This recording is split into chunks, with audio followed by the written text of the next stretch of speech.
Welcome back to Bible Talk with Dave and Teresa. Today, we're going to talk about Daniel chapter 3, going into his faith, discipline, and loyalty. I'm going to go ahead and read verses 1 through 7. I am using the Christian Standard Bible Version. But first, here's our intro.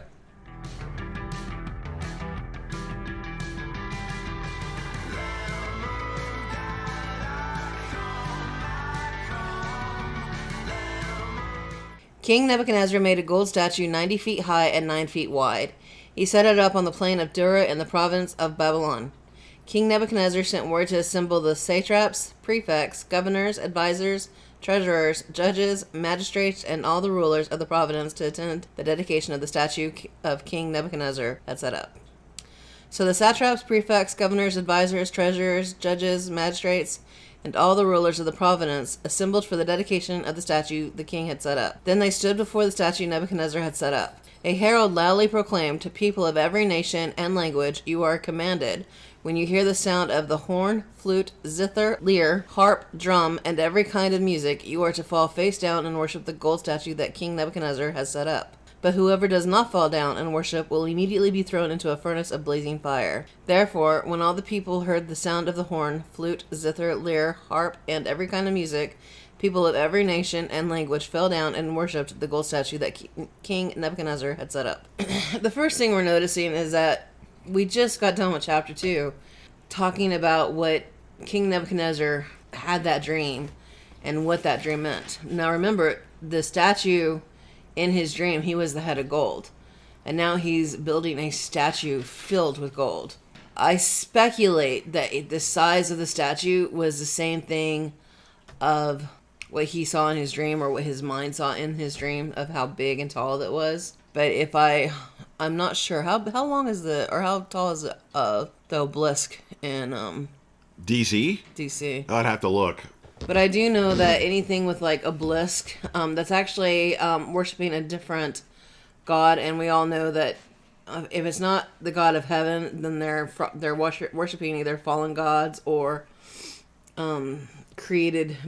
Basically they're worshiping what was already been created by our Heavenly Father, which is a sin. Our Heavenly Father does not like that.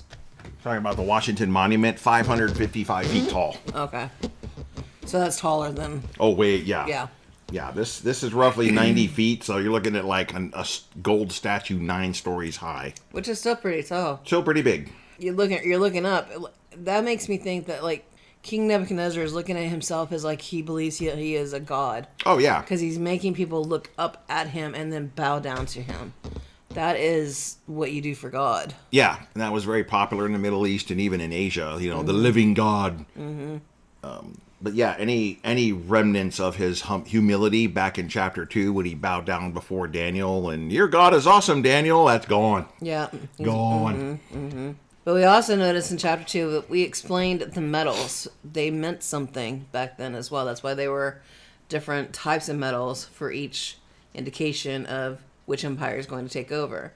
Remember, he was the head of gold, so gold is very powerful in Babylon. So he wanted a gold statue. He wanted the whole thing gold, because gold represents their wealth. Yep. We notice that he is basically talking about all the satraps, the prefects, the governors, the advisors, the treasurers, the judges, the magistrates, the rulers. So let's dive into what they are. Satraps are besides King Nebuchadnezzar, the satraps are the most powerful men in the empire. They're chiefs to the king. Prefects are basically people who command a military.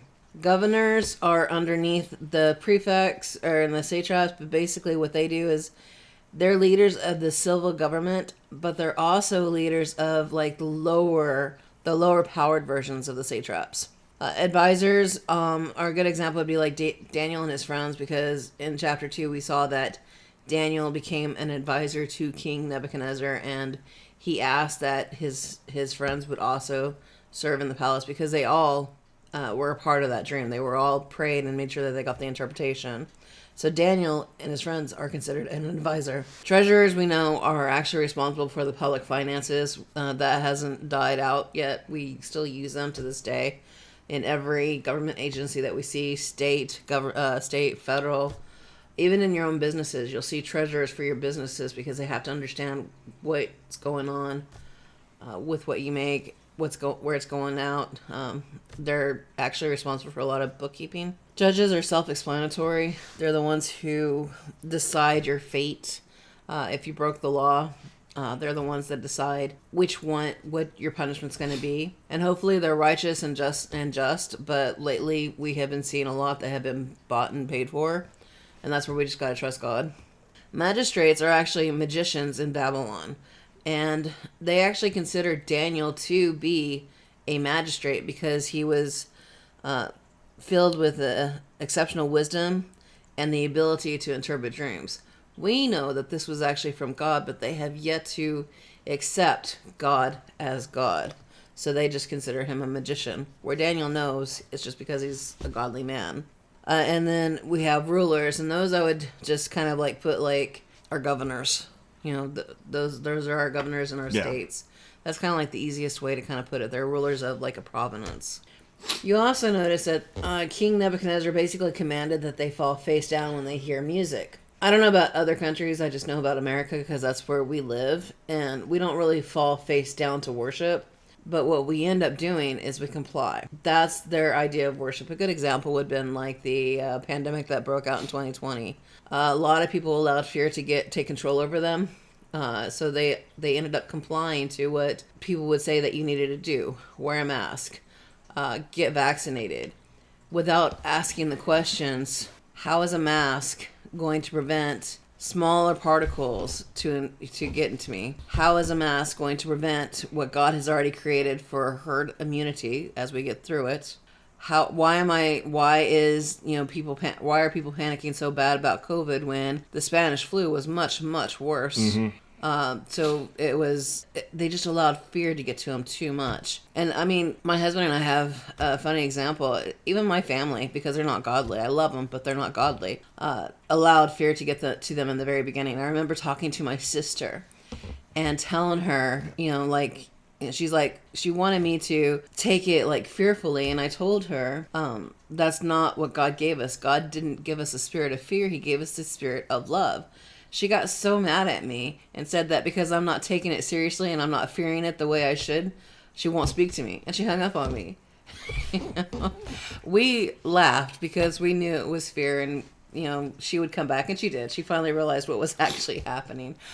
But that's what happens is when you don't have God in your life, you start to comply to worldly things, and the pandemic is a good example of that. And that's what was happening with these individuals in Babylon. Remember, they took a lot of Israelites already from Jerusalem, and they all bowed down, that we saw, which we'll get to in a minute, where we see a few that have not. But they all bowed down. And that means that they were fearful of King Nebuchadnezzar instead of being fearful of the one true God. It's difficult to stand alone and to fight. Those who did fight, the regulations on the pandemic, we know it was hard. We fought it with even our jobs. We had questions that actually violated our HIPAA, and we had to answer them because they wanted to put that fear into us. And we still stood strong saying, no, this is not godly. And now, unfortunately, there's a lot of bad things happening with those who did receive the vaccine. And all we can do right now is just pray for them because they allowed the fear in. But maybe that's what they needed to actually get the glory of God, to understand. Don't allow circumstances or worldly events to control or dictate what you do. Instead, when you're worried about it, get on your knees, start praying, talk to God, and remember that He didn't give us a spirit of fear. If we're starting to fear, that is the enemy. And we need to go to God and say, remove this fear and let me have the spirit of love. All right, so that's what we have right now is Daniel chapter 3, verses 1 through 7. If you want to see the playlist for Daniel chapter 1 and 2, please click right here. And until next time, we bless you. You have a blessed day. Bye.